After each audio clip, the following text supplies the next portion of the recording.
get to know each table first before I speak.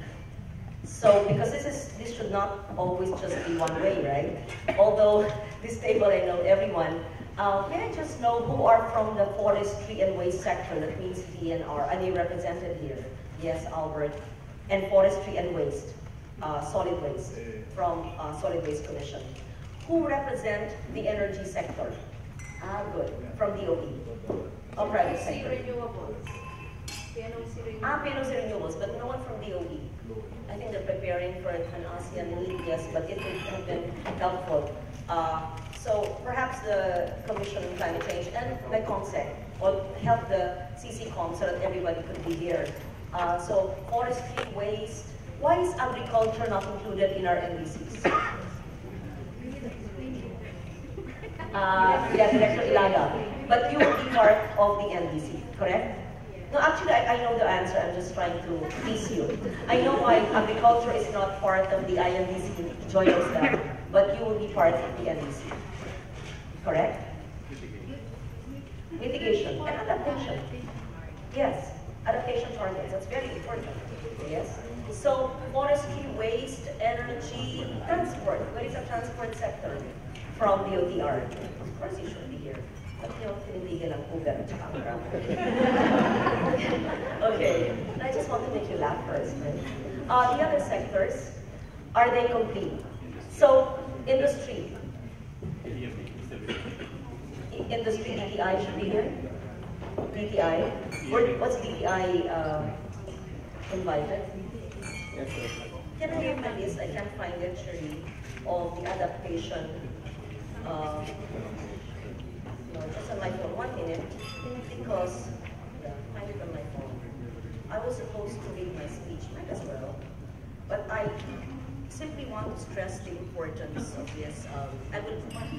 I'll just read on the good friend, Undersecretary Pihanki, and of course, former Senator Alvarez, original way ahead of me in terms of climate change, mitigation and adaptation. But first, thank you for having it here in the Senate.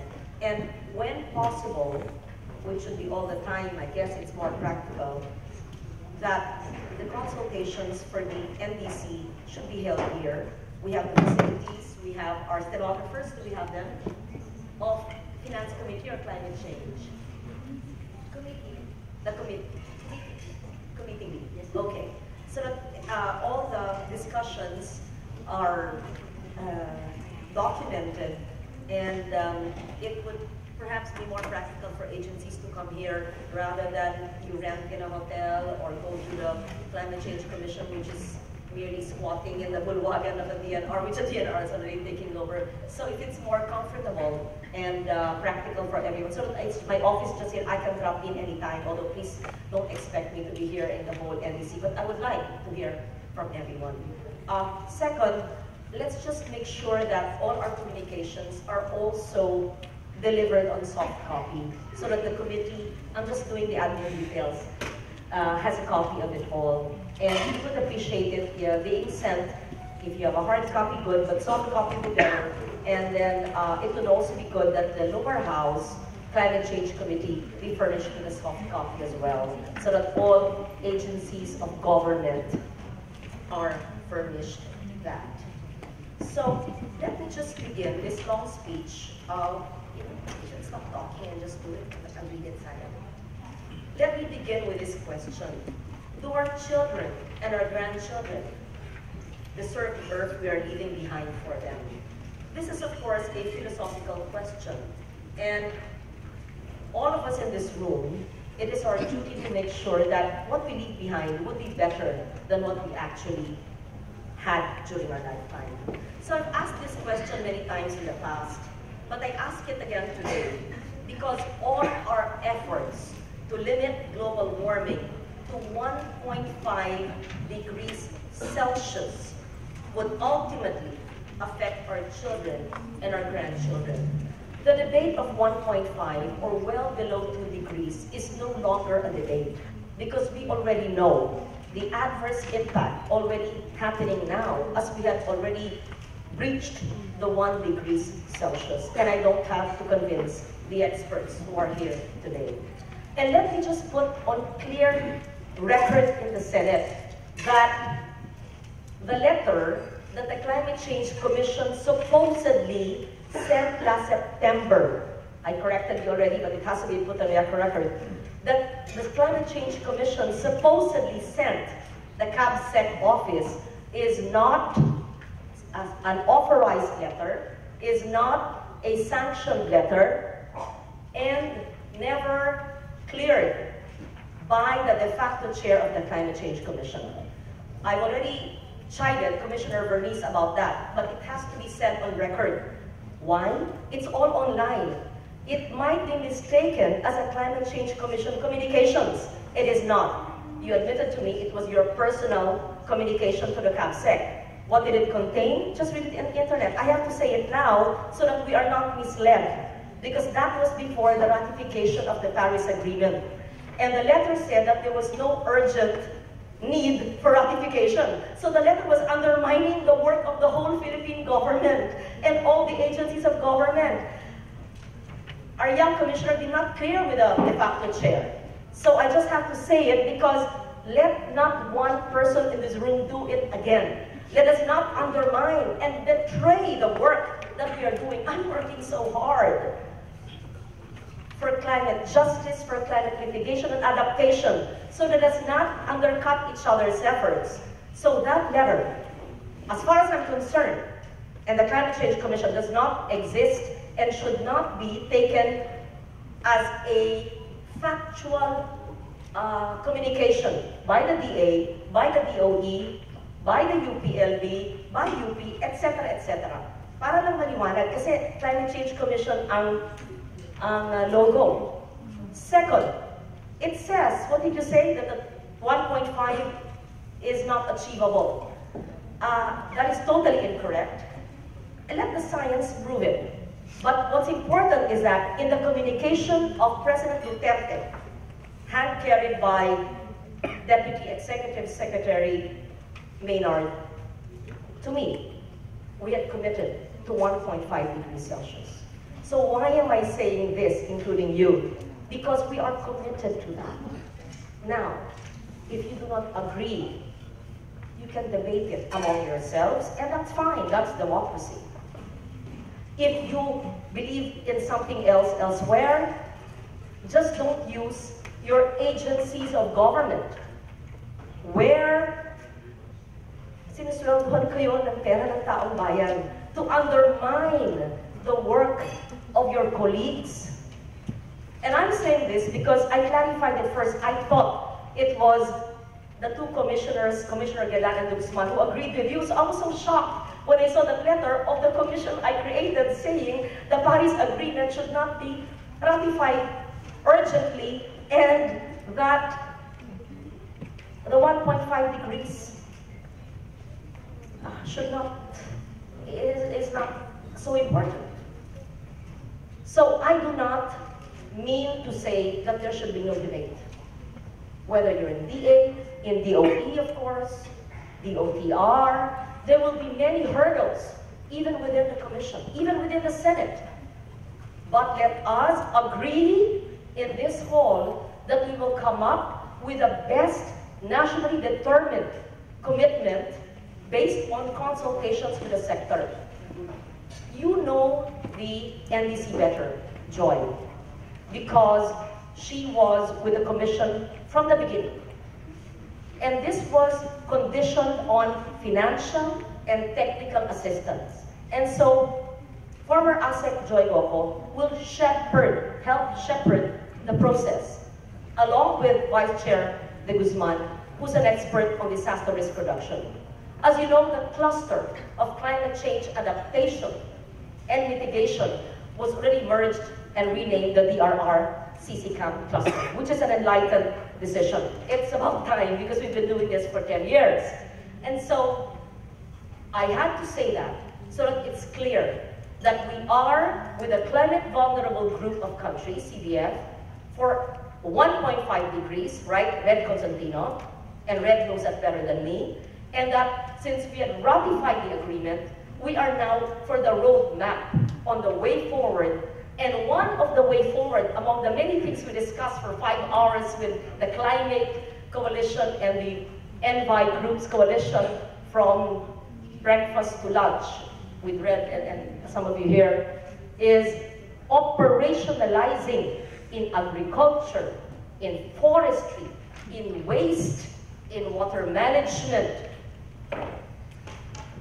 in transport, what else? So perhaps I will no longer read this speech, because this speech is very long, but I will put it on record. Let it be reflected in the record. Why am I saying this? The time that we keep on talking and meeting, but NDC review is very important. But what we need to do is to make sure it is operationalized in the sectors that are most important to feel it. Agri, our farmers and our fisher folks. While we mitigate, even if we are not emitter, we make sure that mitigation as a function of adaptation is adopted in the Department of Agriculture. Energy, the transition to a low-carbon economy, that it is economically feasible. It is not simply for environmentalists and the health advocates alone, but it makes good financial, economic sense to transition to a low-carbon economy. From what I remember from the briefing of Mr. Constantino, if we actually transition in the smog areas to a low-carbon economy and transition to renewable energy, we will be saving the country and our people 10 billion pesos. Spag pa lang yan. What more sa ibang areas? So let me just go through some points of adaptation, which, where is my notes? Okay. Which can be discussed as you discuss the MDC. Because as we know, people, especially those who know climate change on the periphery alone, will say, we don't need to mitigate because they were not emitter. That's a commonsensical view and easy to understand and easy to convince the climate deniers. But let's always stress the importance of mitigation as a function of adaptation and the need for adaptation, because that's where we can get climate funding, apart of course from the transition to low-carbon economy. We can get a lot of funding there as well from various sources. And these were simple adaptation learnings I did from the conference recently held with various adaptation experts. What was the name of the conference you had in CCCO? The NEP, yes, yes. I just want to put it on record, multi-hazard early warning systems. I don't have to explain this. To the last mile. That's the term that makes a lot of difference, to the last mile. Ibig sabihin, talagang pinakadulo ng bundok, pinaka-liblib na lugar, kailangan masama ang pinaka-vulnerable na populations. Second, capacity building of national experts. The likes of Rosa Perez. Rosa really should be climate change commissioner. Yan ang mga dapat nandyan eh. From the beginning, she was the one I handpicked. Ayaw lang niya eh. Because let's use the science in the mind of Rosa so that, can you please guide also the MDC review? So everything should be science-based. Remember this morning when we talked about hydropower, and you said, yes, it's important to shift to RE, even use hydropower, but remember, this is part of our whole ecosystem, and we should see the importance of our watersheds and reforestation in our watershed areas, and to protect our protected areas. So really, when we talk about shift to renewable, which includes hydro, it's really protecting a whole ecosystem, which includes our watershed and protected areas. Then, the others are very simple adaptation measures. Rainwater harvesters, ang nagpapatupad dito, DA, DILG, what other agencies? Seedling banks, the DNR under the NGP. Mangroves, again, that's both DA and DNR. Indigenous knowledge, both NCIP and DNR can also do this. Rooftop gardens, that's so simple. The private sector can do this. Roadside ditches, that's the DPWH that should be doing this. Seawall construction, where mangroves and are not available or more seawall construction is more feasible. That's DPWH, DA to a certain extent. Practice and drills, which was done by the MMDA just recently for preparedness, not just for storms, but for earthquakes as well. These are just some of the important adaptation measures, which may or may not be mitigation in a sense, that should be incorporated in the review. So that when we say we review our INDC to become NDC, along the way, the agencies already know what kind of projects, programs, and activities they can embark on while waiting for 2018 last quarter, based on the timeline of the CCCOM. So ginagawa na ninyo. In short, huwag tayo mag-antay na matapos ang ating review at ma-approve ng Presidente, ng Kongreso, etc. All discussions of mitigation and adaptation, for me, should be readily implementable. So, I mentioned about multi-hazard early warning systems and services. A comprehensive early warning system and services that communicate to the general public the risk and impact forecast of natural hazards. This is so important, especially now, July, August, September. More rains will come. As I speak now, how many villages or barangays in Maguindanao are still underwater? If there was a communication of the risk or the impact of the risk of the floods in those villages in Maguindanao, it probably would not happen. Perhaps the CCCOM and other agencies including DA can help the provincial government of Maguindanao, or even, I can't recall which villages or which barangays, which are still underwater. I'm sure iilan lang ang solusyon dyan. Number one, nag-overflow ang river kasi silted, kasi deforested, kasi may basura. Ganun lang yun eh. Kailangan lang i-dredge, i-desilt. Second, it's probably also canals and esteros which are filled with solid waste. So again, that's ESWM, that's Ellie of, where's Ellie? Okay, travel, okay.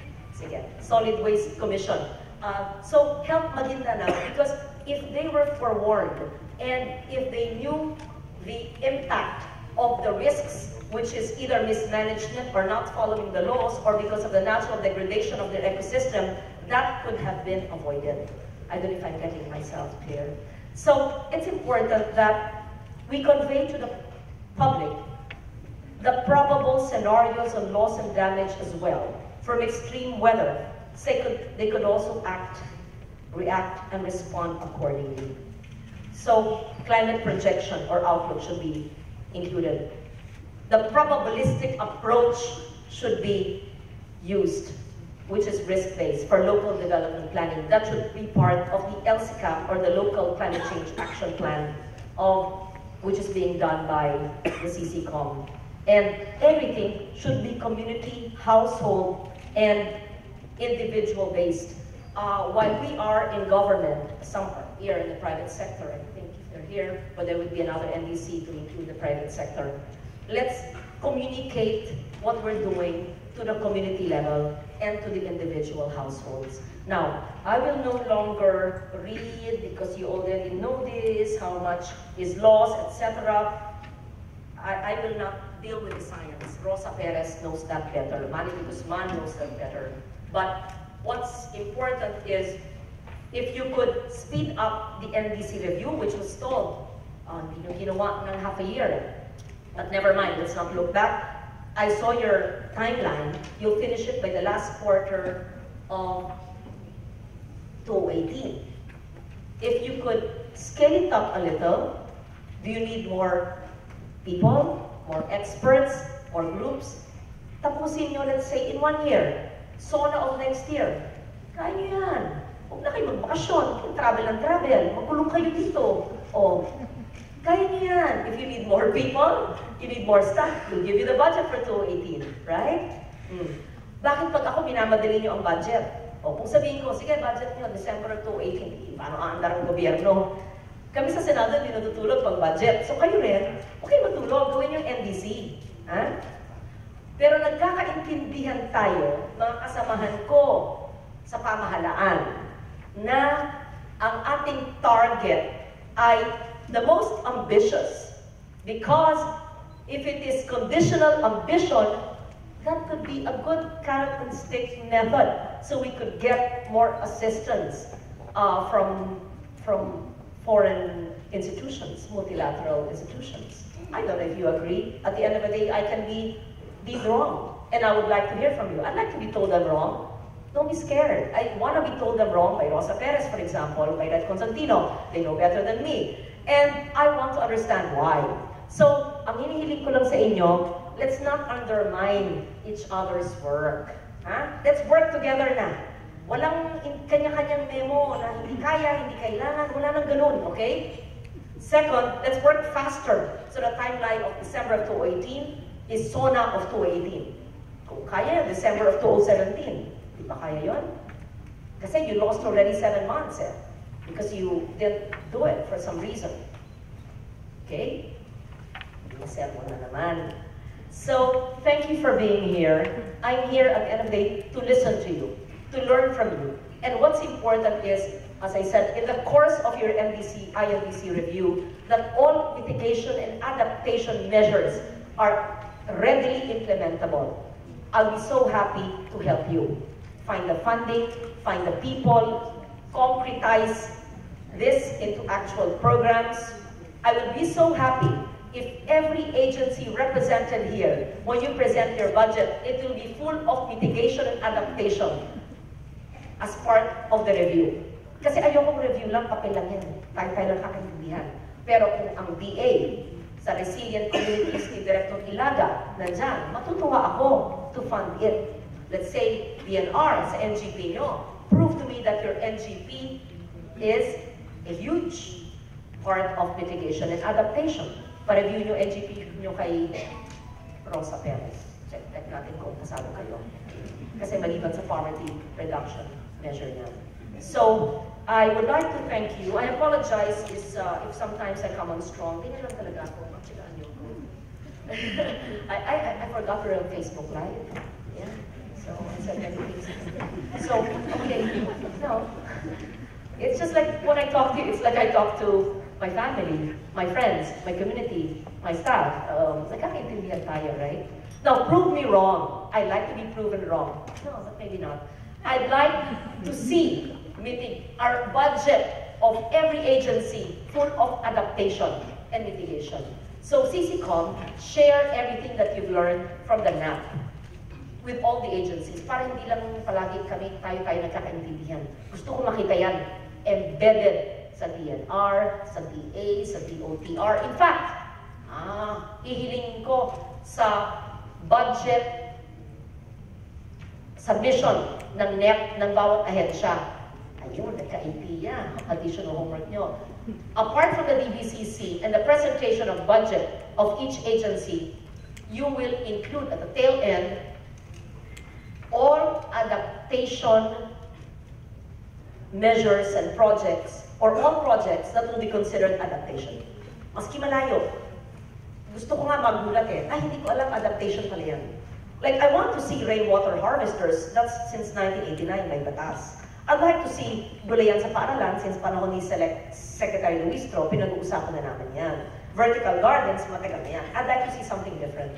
So, let this be communicated, but Finance Committee and Climate Change Committee will write all cabinet members. When they present their budget to the Senate, it will not be budget as usual. After DBCC, each agency will have their mitigation and adaptation projects, activities, and programs, including knowledge and capacity building and IEC for all employees of government. Because I think all the warm bodies of government should be climate warriors to a certain extent. Okay. So thank you very much. I would like to listen now to the agencies. Like, I'd like to listen to Alice's resilient communities in the cluster. You were not given a chance to speak very long, right? And that's what I'd like to see from all the DOTR. I'd like to see ano bang adaptation measures niya sa DOTR. No traffic. Kasi traffic really causes we spend so much energy consumption. Okay, thank you very much. I will not be here till 4:30, but I will listen to the best I can. Thank you.